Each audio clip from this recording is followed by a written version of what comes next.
Deus abençoe os irmãos, Deus abençoe os irmãos conectados através da internet. Hoje o nosso pastor não está em viagem para Belém do Pará, para as reuniões que eles terão ali, juntamente com o pastor Osmar e outros pastores.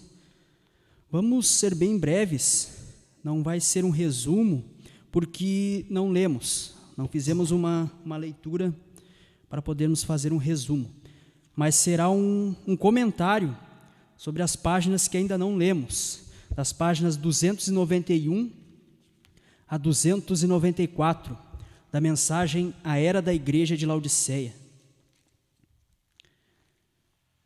O tópico, ou o título, será O Mensageiro.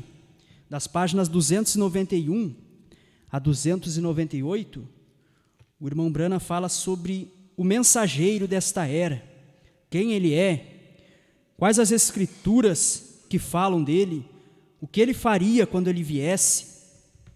Então vamos fazer duas partes. Neste domingo falaremos das páginas 291 a 294, e se possível no próximo domingo, o pastor ainda não estando aí, falaremos das páginas 294 a 298.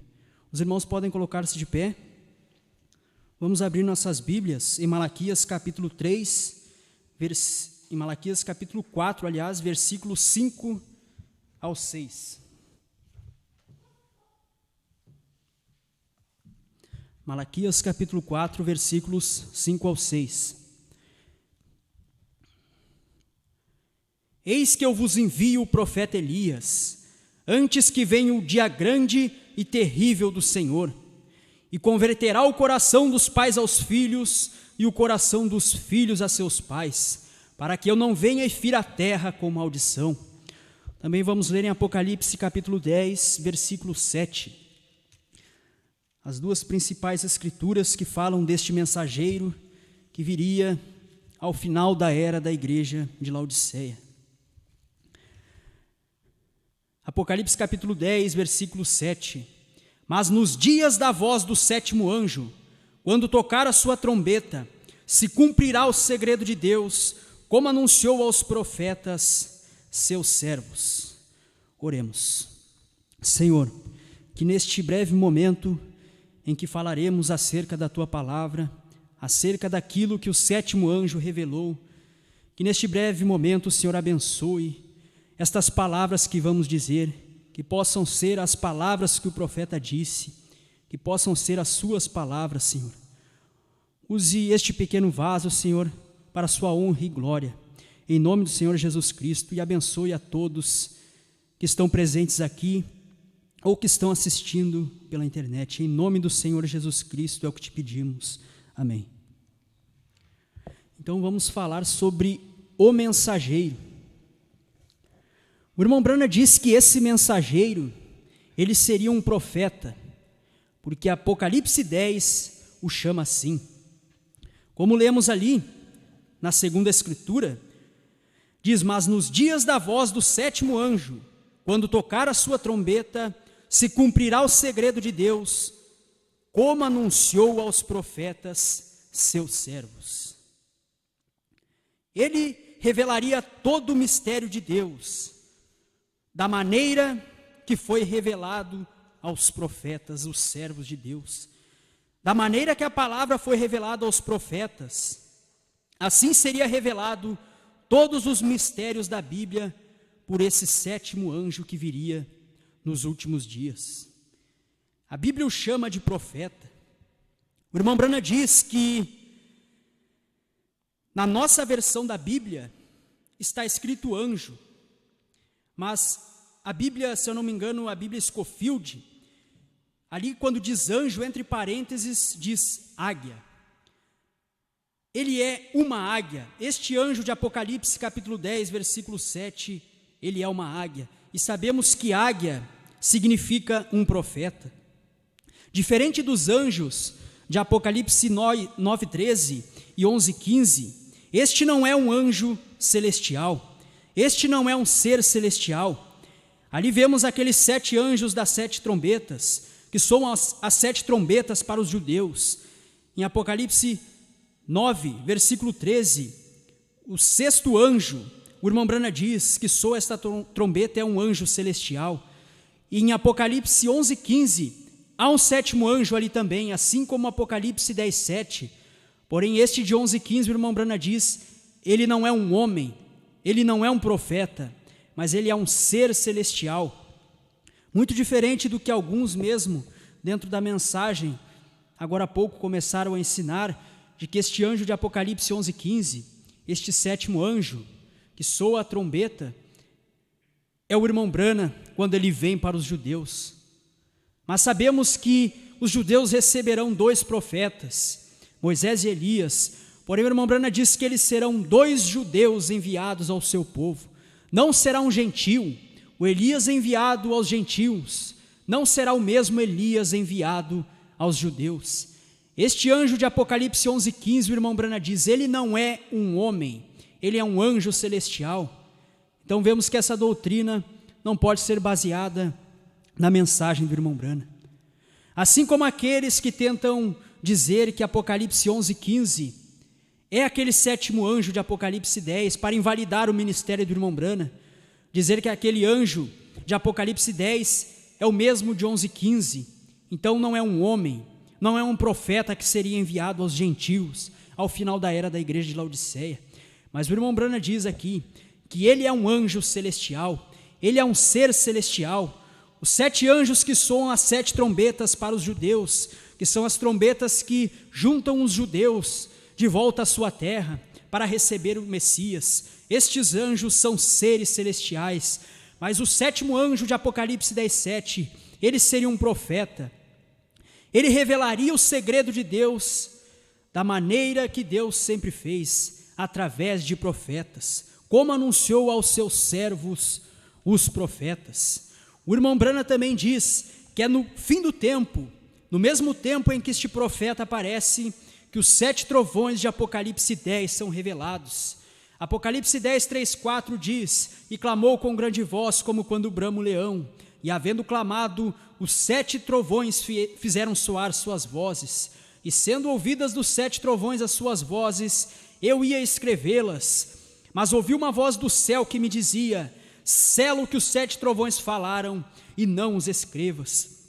João ia escrever o que aqueles 7 trovões falaram, mas a voz disse, sela o que eles disseram, não os escreva, é um mistério completo, ninguém sabe do que se trata. Porém o irmão Branham diz, precisamos saber do que se trata, precisamos saber o conteúdo destes 7 trovões, precisamos saber o que eles são. Eles nos darão fé de rapto, o irmão Branham diz, sem eles não é possível o rapto ser feito. É necessário estes 7 trovões para mostrar à noiva nos últimos dias como se preparar para esta grande fé de transladação. Porém, se estes 7 trovões têm que ser revelados, eles só podem ser revelados por meio de um profeta. Só um profeta revela a palavra de Deus. A palavra de Deus vem unicamente aos profetas, aos videntes, e estes revelam a palavra de Deus. Então necessitaria de um profeta para revelar o conteúdo destes 7 trovões. É nos últimos dias que estes 7 trovões soam, e é nos últimos dias que este profeta aparece para revelar o que eles são, porque Deus não faz nada sem revelar os seus segredos aos seus servos, os profetas, como está em Amós 3, versículos 6 e 7, tocar-se-á buzina na cidade e o povo não estremecerá, sucederá qualquer mal à cidade e o Senhor não o terá feito, certamente o Senhor Jeová não fará coisa alguma, sem ter revelado o seu segredo aos seus servos, os profetas. Então, este mensageiro de Laodiceia, este mensageiro à era da igreja de Laodiceia deveria ser um profeta, assim como Paulo foi. Paulo foi um profeta e ele foi mensageiro. Ele foi o profeta mensageiro para a primeira era da igreja. E o irmão Branham disse que a última era da igreja também teria um profeta. Na primeira era tivemos um profeta e na última era teríamos um profeta, como simbolizado naqueles 2 peixes e 5 pães que Jesus multiplicou. Ali haviam 2 peixes simbolizando os 2 profetas que teríamos nas 7 eras da igreja. E ali havia 5 pães, simbolizando aqueles 5 mensageiros que vieram neste entremeio, os quais não eram profetas, porém eles trouxeram o avivamento, a palavra, a mensagem para o seu dia. Eles eram mensageiros, mas não eram profetas. Porém, no último dia, viria um profeta mensageiro para a era da igreja de Laodiceia.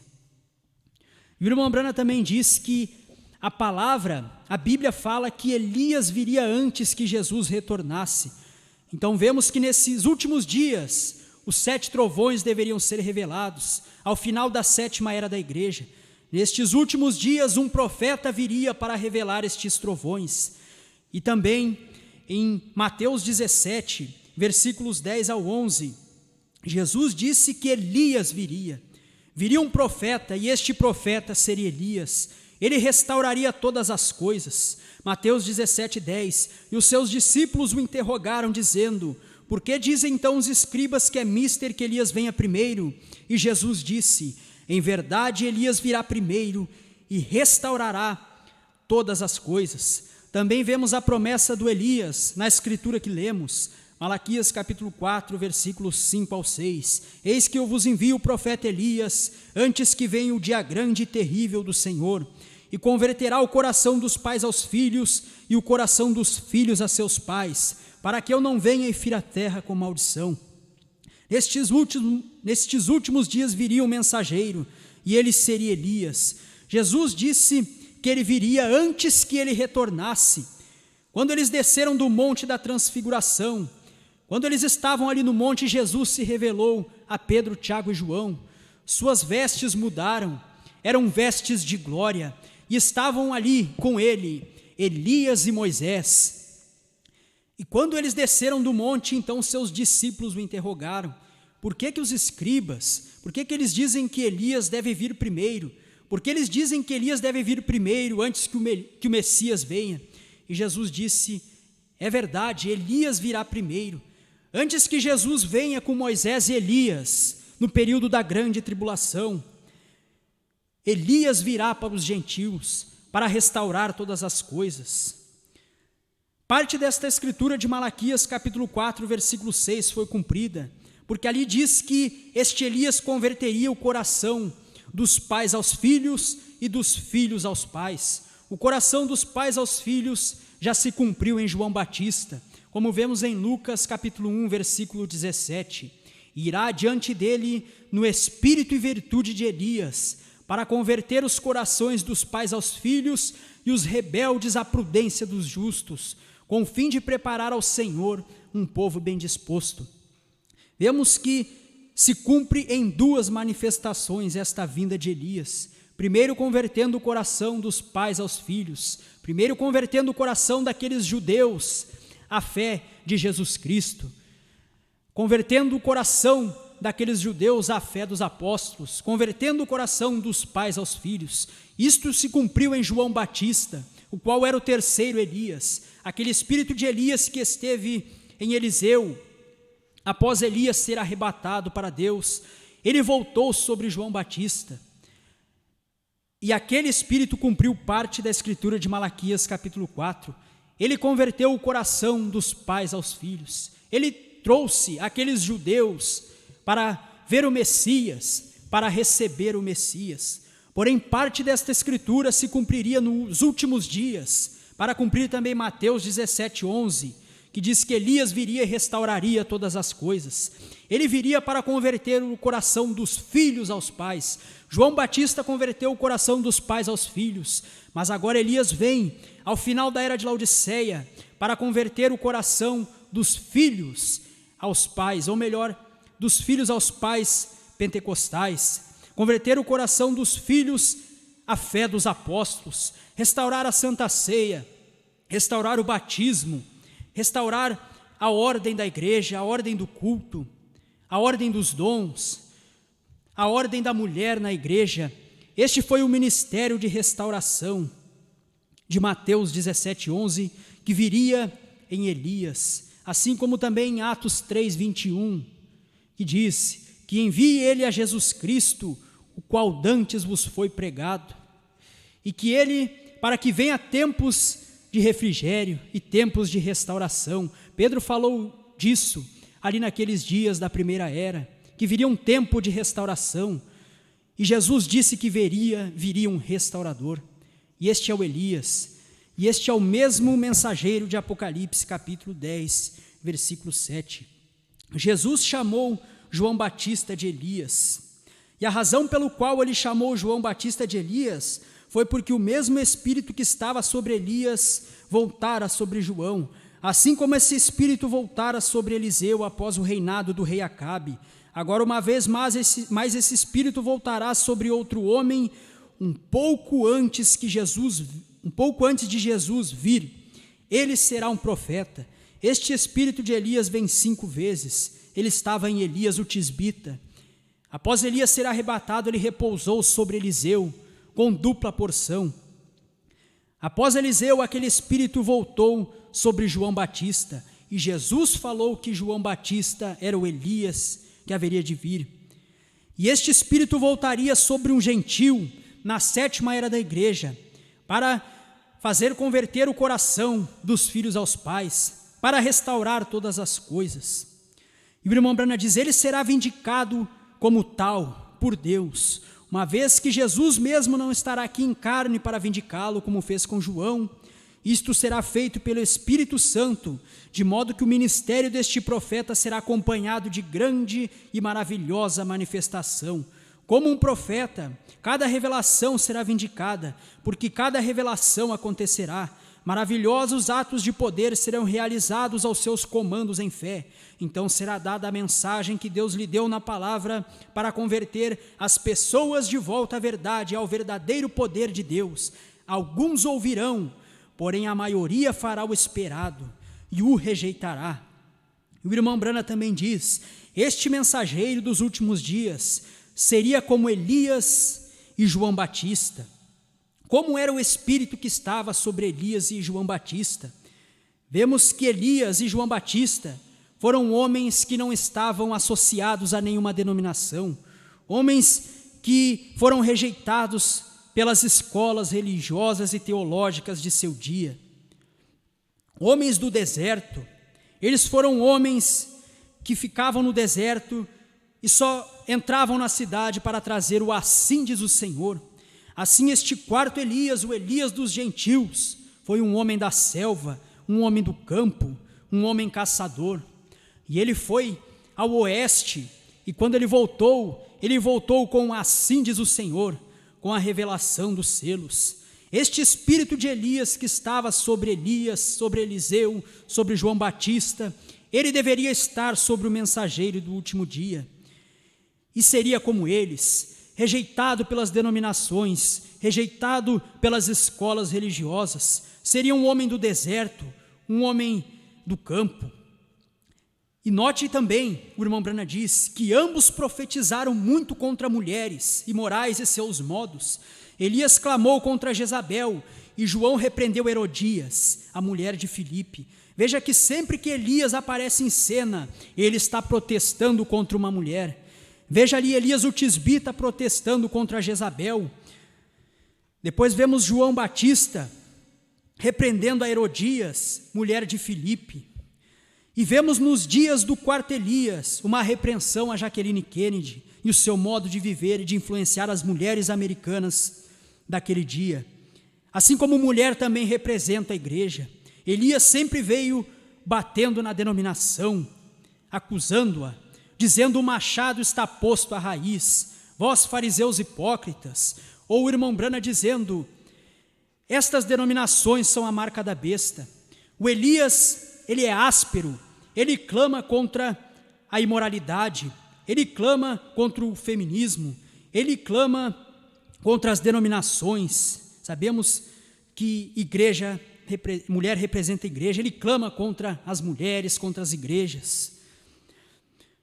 E o irmão Branham também diz que Jesus provará que este homem, que este mensageiro que viria nos últimos dias é verdadeiro, assim como provou que João Batista era verdadeiro. O irmão Branham diz, embora não seja popular, ele será vindicado por Deus. Assim como Jesus autenticou a João e o Espírito Santo autenticou Jesus, nós bem podemos esperar que este homem seja, em primeiro lugar, autenticado pelo Espírito, operando em sua vida com atos de poder que são incontestáveis e não encontrados em nenhum outro lugar. Isto foi o que vemos no ministério do quarto Elias, tremendos atos de poder como nunca houve. Jesus não estaria fisicamente ali para o vindicar como ele esteve na primeira vinda. Na primeira vinda tivemos um Elias, o qual foi João Batista, e Jesus veio fisicamente e vindicou que aquele era o seu mensageiro. Por isso também João Batista, a Bíblia diz, não teve nenhum sinal. Ele não precisava de sinal, pois o próprio Jesus fisicamente o vindicou. Quando ele veio para ser batizado, e João Batista disse: eis o Cordeiro de Deus que tira o pecado do mundo. Este é maior do que eu, e ele vos batizará com fogo. Jesus, vindo fisicamente, provou que João Batista era o precursor, provou que João Batista era o Elias. Porém, João Batista não fez sinal algum. Mas Jesus aqui, ele não está fisicamente para provar que este Elias do último dia é o mensageiro, é o precursor, é o restaurador. Então, tremendos atos de poder são manifestados no ministério deste homem, como nunca houve antes na terra, a ponto de cumprir São João 14,12, que diz: aquele que crê em mim fará as obras que eu faço, e obras maiores do que estas fará, porque eu vou para o Pai. Esta escritura se cumpriu no Elias, no mensageiro dos últimos dias. Ele fez obras maiores do que aquelas que Jesus tinha feito. Jesus multiplicou, Jesus curou, Jesus ressuscitou os mortos, mas o mensageiro deste último dia trouxe a criação pela palavra falada. Enquanto estava caçando, ele trouxe esquilos à existência, animais que não existiam, após falar a palavra, vieram à existência. Era o poder criativo de Deus, o poder criativo da palavra falada, que estava neste Elias, operando naquele homem, que era o cumprimento de São João 14,12. Como nunca houve antes, sinais e maravilhas houve no ministério do irmão Branham. Até mesmo pessoas que não são da mensagem, mas conhecedores da história da igreja, conhecedores do movimento pentecostal nos Estados Unidos, do movimento evangélico nos Estados Unidos, sabem que nunca houve, e muitos dizem o que dizemos, que nem nos tempos de Jesus houve tantos sinais e maravilhas como nos dias deste profeta. Porém, o próprio Jesus não estaria fisicamente, mas o irmão Branham diz: e o próprio Jesus, ao retornar, o autenticará, assim como ele autenticou João. João testemunhou que Jesus viria, e assim este homem, como João, testemunhará que Jesus vem, e o próprio retorno de Cristo provará que este homem de fato era o precursor da sua segunda vinda. Esta é a evidência final de que este de fato é o profeta de Malaquias 4, porque o fim do período gentil será o próprio Jesus aparecendo, então será tarde demais para os que o têm rejeitado. João Batista era o precursor da primeira vinda. Ele pregou que após ele o Messias viria, e como ele seria provado como sendo verdadeiro, como sua pregação seria vindicada como sendo verdadeira, como a pregação de Noé seria vindicada como sendo verdadeira. Noé disse que ia chover sobre a terra, por isso ele construiu uma arca. Qual seria a prova de que aquilo que ele falou era verdade? Quando a chuva viesse, aquilo provaria que a sua mensagem era verdadeira. João Batista disse que o Messias viria. Quando o Messias veio, aquilo provou que ele era o precursor, aquilo provou que ele era verdadeiro. E assim, nos últimos dias, este Elias que viria nos últimos dias, ao final da 7ª era da igreja, ele também seria um precursor, desta vez o precursor da segunda vinda de Cristo, como aquele anjo desceu ali quando ele estava batizando a 17ª pessoa no rio Ohio, e disse: assim como João Batista foi precursor da minha primeira vinda, tu e tua mensagem precursará a minha segunda vinda. E o irmão Branham saiu ao mundo ao mundo inteiro, a todas as nações, pregando que ele viria e levando um dom de cura.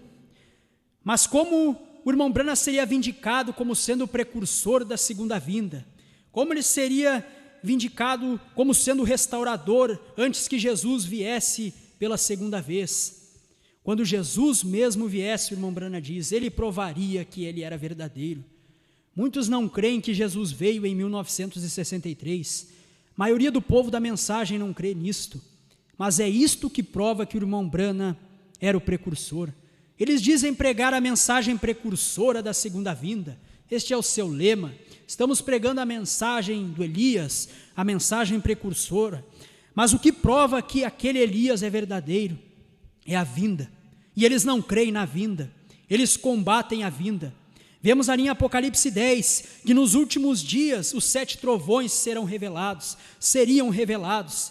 E quem revela estes 7 trovões é o 7º anjo de Apocalipse 10.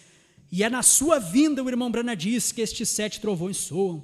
Quando o anjo forte desce do céu envolto de uma nuvem, ele brada como leão, não mais como cordeiro, não como mais intercessor, mas ele brada como leão, ele brada como rei dos santos, e 7 trovões fazem soar suas vozes. Isto é na sua vinda. Foi na sua vinda, quando o 7º anjo desceu envolto em uma nuvem, assim como prometido na Bíblia, que da maneira como ele subiu, envolto em uma nuvem ali em Atos, desta mesma maneira ele retornaria. Assim ele retornou envolto em uma nuvem, e ele vindicou o ministério do irmão Branham. Ele vindicou que aquele mensageiro era verdadeiro. Ele vindicou que o irmão Branham era sim o Elias, o 7º anjo, o restaurador, o precursor que viria ao final da 7ª era da igreja. Como está na brecha, parágrafos 41 e 42, e quando os selos são abertos e o mistério é revelado, desce o anjo, o mensageiro, Cristo, colocando o pé sobre a terra e sobre o mar, com um arco celeste sobre a cabeça. Agora lembre-se, este 7º anjo está na terra no tempo desta vinda. O 7º anjo tem que estar na terra no tempo de sua vinda, porque é a sua vinda que prova que ele é verdadeiro, que sua mensagem é verdadeira, que a vindicação em 1933 é verdadeira. Assim como João Batista foi vindicado que era verdadeiro, quando Cristo veio ao seu encontro para ser batizado. E o irmão Branham diz agora, lembre-se, este 7º anjo está na terra no tempo desta vinda, exatamente como João estava transmitindo a sua mensagem, ao mesmo tempo em que o Messias veio nos seus dias, João sabia que ia vê-lo, porque ia apresentá-lo. Assim como João Batista sabia que ia vê-lo, porque era ele quem ia apresentá-lo, assim o 7º anjo sabia que o veria, sabia que veria o retorno de Cristo vindo pela segunda vez, ao final da 7ª era da igreja, e aquilo o vindicaria. Também na mensagem, olhe sempre para Jesus, parágrafo 48. Eu nunca disse isso antes, mas de acordo com a Escritura, e de acordo com o que ele disse há 30 anos atrás, ou seja, em 33 no Rio Ohio, 33 anos atrás no Rio lá embaixo, ou melhor, em 1933, o que ele disse, tudo aconteceu exatamente. Assim como João Batista precursou a segunda vinda de Cristo, o Elias dos últimos dias precursaria a segunda vinda de Cristo. E o irmão Branham diz, isto aconteceu exatamente. Ele precursou a segunda vinda de Cristo, e Cristo veio nos seus dias, e 7 trovões fizeram soar suas vozes, 7 trovões foram revelados, os 7 selos foram revelados, as revelações contidas nos 7 selos, que são 7 trovões, foram revelados. E hoje a noiva, que cumpre Apocalipse capítulo 10, versículos 8 a 11, toma esta revelação e profetiza outra vez a povos, nações, línguas e reis, porque o irmão Branham revelou os 7 trovões, mas não foi permitido explicar, não diga a ninguém, foi o que o irmão Branham disse a ele. Ele tentou explicar as 2 primeiras etapas, e Deus disse que ele falhou nisto, ele não poderia ter feito isto, e com isto surgiram muitos personificadores, como vemos hoje em dia, muitos ministérios de cura, cheios de escândalos no seu meio, homens mercenários. Os milagres são verdadeiros porque os dons, eles vêm sobre os justos e os injustos. Os dons de Deus são dados sem arrependimento, a Bíblia diz. Porém, eles não são convertidos. Eles são personificadores. Eles copiaram o dom. O irmão Branham disse como fazia, e eles copiaram, como T.L. Osborne, que saiu no mundo após ver uma reunião do irmão Branham. Ele mesmo conta em suas reuniões, ou contava porque ele já é falecido, que o seu ministério começou, seu ministério evangelístico de cura divina, após uma reunião do ministério do irmão Branham. Ele viu aquele homem pequeno falar mansamente para os demônios saírem, e ele ficou maravilhado, e chegou em sua casa e orou para que Deus desse para ele o mesmo, um ministério parecido de cura, e o mesmo não foi, mas também foi um ministério de cura. Homens personificadores surgiram porque o irmão Branham explicou, mas a terceira etapa não seria explicada, não diga a ninguém. Mas nestes últimos dias, a noiva tem sido levantada para explicar estes mistérios, porque ela tem o assim, diz o Senhor. Sabemos que o ministério da noiva, sim, ele começou no irmão Branham, porque o irmão Branham, como homem, também era um membro da noiva. Você não pode excluir o irmão Branham da noiva, porém ele era o primeiro grão, e você não faz uma colheita de um grão só, é o primeiro grão, mas aquele primeiro grão, os primeiros frutos da colheita estão mostrando que a colheita virá. O primeiro grão está apenas mostrando que mais grãos virão. Aquele grão, se ele não cair na terra, ele fica só. Se ele não morrer, ele fica só. Mas quando ele cai na terra, ele reproduz. Ele reproduz muitos outros como ele. Jesus teve que cair na terra para reproduzir uma igreja. E o irmão Branham teve que partir. Apocalipse 10, 1 a 7 teve que sair de cena para que Apocalipse 10, 8 a 11 pudesse se manifestar. Aquele grão teve que cair na terra para que mais grãos como ele viesse, para que a noiva completamente fosse manifestada, não apenas um grão, mas aqui no tempo da colheita, todos os grãos, para serem recolhidos ao celeiro, para irem no arrebatamento com o Senhor Jesus Cristo. Então virá a grande tribulação, e o joio será atado, o joio será juntado no grande concílio ecumênico de igrejas, na grande união de igrejas que haverá, e será queimado. O joio será atado, será queimado, mas o trigo de Jesus Cristo colhido e recolhido ao celeiro. Oremos. Senhor, obrigado por este breve momento em que meditamos na Tua palavra. Sabemos que são coisas conhecidas, coisas que todos temos conhecimento, mas é bom sempre relembrar, ainda mais se tratando de comentários sobre a era da igreja. Sabemos que as eras da igreja também são passadas, os selos já foram revelados, mas é bom olharmos para trás e vermos tudo que Deus fez, para sabermos onde estamos. Como diz aquele ditado, aqueles que não conhecem a história tendem a repeti-la. Temos visto o que Deus fez, temos visto como a mensagem de Deus foi rejeitada durante as eras, e temos visto a história se repetir novamente. Porém, com o conhecimento que temos, pela graça de Deus, ensinado pelo profeta, o irmão Branham, não repetiremos, não podemos repetir as obras dos nicolaítas, a doutrina de Balaão, não podemos repetir estas falsas doutrinas, mas temos que repetir e seguir o exemplo daqueles poucos em cada era que se colocaram ao lado do mensageiro, que não falaram nada mais do que o mensageiro falou, que se puseram ao seu lado, mesmo quando ele estava praticamente só. Que possamos ser esses, Senhor, em nome do Senhor Jesus Cristo. Amém.